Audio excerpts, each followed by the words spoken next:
And I don't do this lightly. I understand we're at 513 radio stations or 14 or something. And that's an enormous number of people. And so we do have this rare opportunity to get this many people doing this at once. As far as I know, it's not been done elsewhere. I've never seen this done anywhere else in the American media. I don't think it's ever been done before. And it did, honest to God, it scared me. I began to think, this is great, but we really don't know what we're doing. And particularly with the weather experiments, it scared me because it began to work in a couple of cases too well. We began to get floods in areas that had been drought-stricken previously shortly after we did it, and that sort of caused me to withdraw a little bit in terms of continuing the experiments because I didn't and don't understand the power. And you could make a mistake. My thinking back then was, people were emailing me saying, come on, Art, there's a bad hurricane out there. Let's turn it away from the coast. And I started thinking, I don't know what the heck I'm doing. And it could be that if this power is, at that point I was beginning to believe it was certainly real, that we might stall a hurricane off the coast and the damn thing would build up to ridiculous proportions and then come ashore. And I thought, I better stop tampering around with that sort of thing. In this arena, the arena of healing, as in the case of Rush, I think that we can't cause him to have too much hearing, if you follow me. So I think we're safe in trying to do something good like this. It is a wild power, which I don't think you can abuse, and I don't think you can second guess, but I know it's true. And as I say, I don't believe these things easily at all. I proved it to myself so much that I had to stop for those reasons. So it's been a few years since we've done this. East of the Rockies, you're on the air. Hello. Hello, Rush. Oh, excuse me. I got to hear you talking about Rush so much. Sorry about that. All right. Yes, sir. I'd just like to say first that you do a great job. Thank you. While I was going to school in Mobile, I picked up on your show down there. But I'm in Birmingham, Alabama at the time now. Okay. And I'd just like to comment on maybe how this little anthrax scare maybe could be a diversion by maybe the terrorists that are doing it. Well, so far as I can see, it's very effective so far. In other words, we've got 6 people who have contracted it. 1 person has died. Yes. Various forms of control. No, wait, let me finish. No 6 people, right? And when you consider that in the country is terrorized, right? I mean, look at the media, the amount of media coverage of this. They're terrorized. Mm-hmm. That's the intent of the terrorists, whoever they are, to have that done. Now, there are 20,000 people that die every year from the flu. So you've got to keep what's happening, at least right now, in context. It's awful, but it's only 6 people. 20,000 die from the flu every year. So instead of running out and trying to stock up on doxycycline or whatever it is you're trying to get, people ought to be scrambling for flu shots. Yes. I'd really like to get your comment on one thing. I respect your opinion on subject matter that you speak of. Sure. And do you not feel that America could be slipping into maybe a police state or something of some type of where we're just giving our civil liberties and maybe forgetting about what our forefathers and people really fought for to get away from Europe in this one world type? Yeah, that's the danger, of course. I mean, it's a danger, but it's not like there's any choice right now. I'd like to just say Thomas Jefferson did say that people who sacrifice their freedom for liberty, for security, will end up with neither security nor their liberty, freedom. Yep. And before you let me go, I'd just like to suggest a guest on your show. It seems that I know you've had Father Malachi, and I love that. I would consider myself a Christian, but I still am open-minded enough that I will listen to anybody's viewpoint, right? Sure. And I have been listening. I've read some books on Hal Lindsey. Have you ever heard of that gentleman? Of course.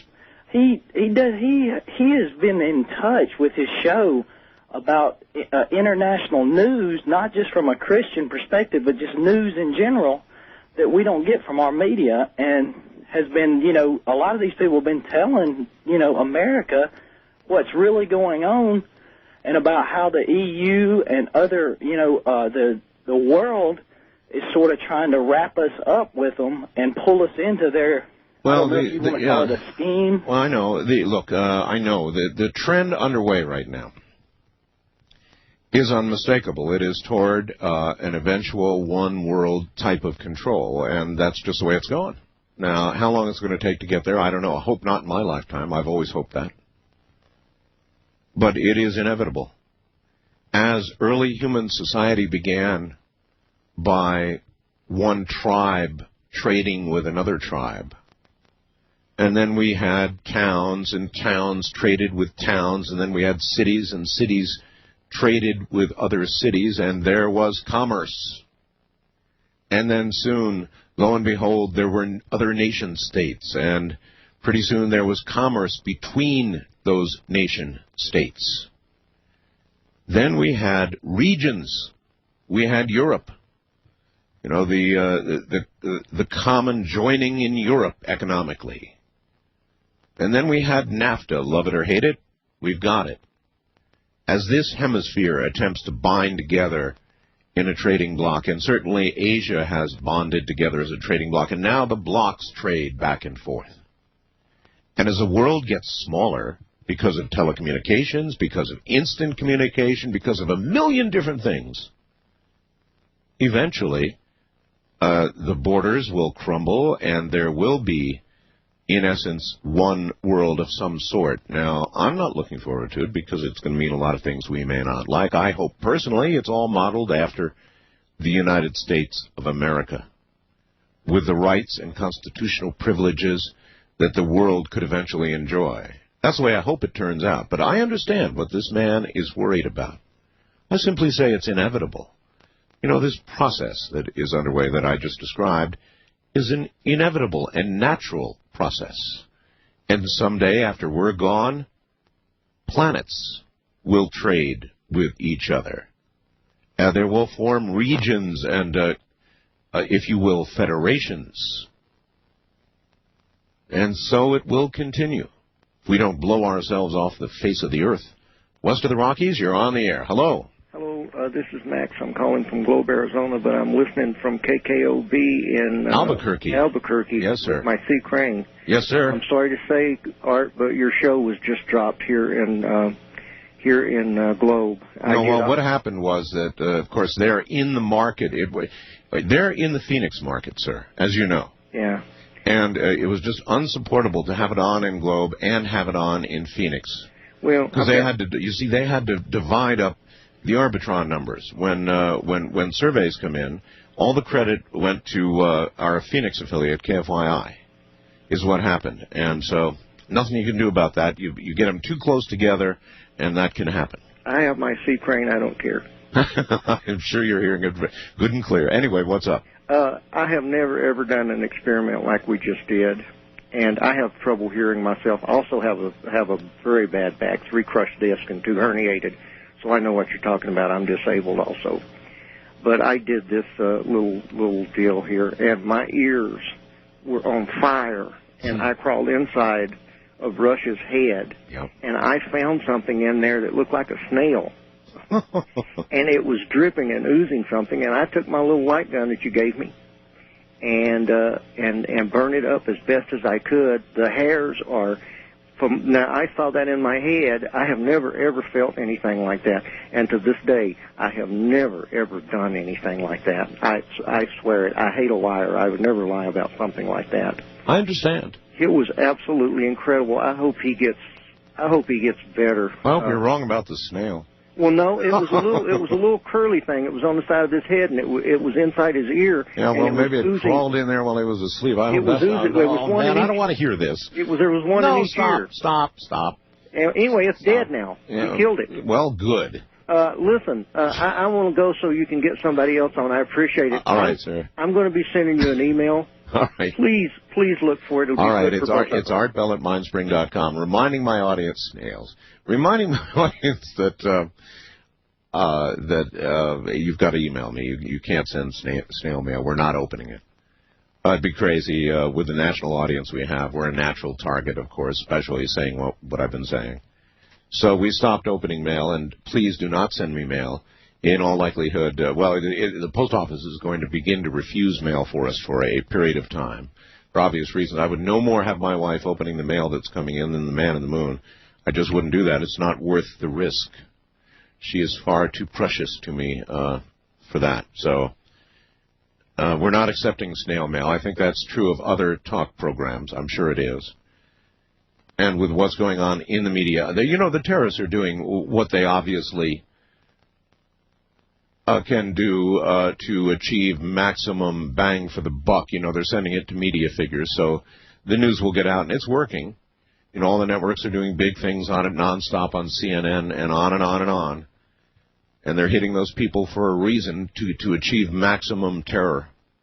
Again, I ask you all to keep it in perspective. It's terrible that anybody has died from this and that 6 are infected. Terrible. And many more exposed. But keep it in perspective. So many more die of the flu. 20,000 die of the flu. So that's just a perspective for you so that you aren't too terrorized, because if you're watching the media a lot, you're pretty terrorized over this. First-time caller line, you're on the air. Hello.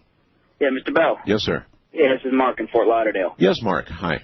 I heard something pretty disturbing on the news, if I have my Art Bell facts straight, which I've been a listener for about a year now, so I hope I do.